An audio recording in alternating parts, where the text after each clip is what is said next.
कहानी उस समय की है जब भगवान श्री राम रावण पर विजय प्राप्त कर अयोध्या लौट रहे थे। रास्ते में उनका विशाल दल उज्जैन पहुंचा। रात्रि का पहला पहर था। पूरा उज्जैन शांत था, पर हवा में एक अनजाना कंपन था।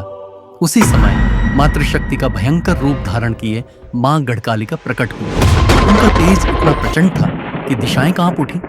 हनुमान जी, जो हमेशा प्रभु की रक्षा में रहते हैं, उस दिव्य कंपन को भांपकर तुरंत वहां पहुंचे। मां के तेज और हनुमान जी के पराक्रम के बीच एक अलौकिक ऊर्जा का टकराव हुआ। यह युद्ध सामान्य नहीं था। यह देवी शक्ति और भक्त शक्ति के बीच दिव्य संवाद जैसा था। मां का प्रत्येक कदम भूचाल जैसा था। हनुमान का प्रत्येक प्रहार वज्र समान। युद्ध की तीव्रता इतनी बढ़ गई कि मां का एक दिव्य अंश उनके शरीर से अलग होकर पृथ्वी पर गिर पड़ा। वह अंश साधारण नहीं था, वह था मां की शक्ति, स्वरूप और ज्वाला का संगम। जहां वह अंश गिरा, वहीं से एक नई शक्ति जागृत हुई, जो समय के साथ मां गढ़कालिका मंदिर के रूप में प्रसिद्ध हुई।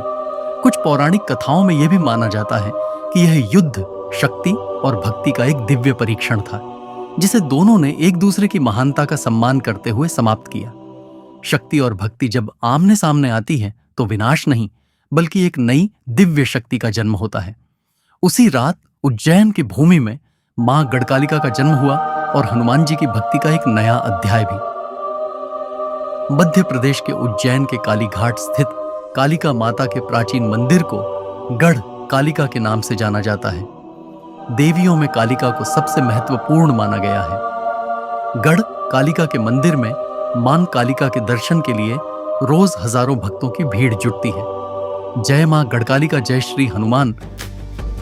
बजरंगबली तेरा नाम लेते दुख और अंधेरा छोड़ जाते।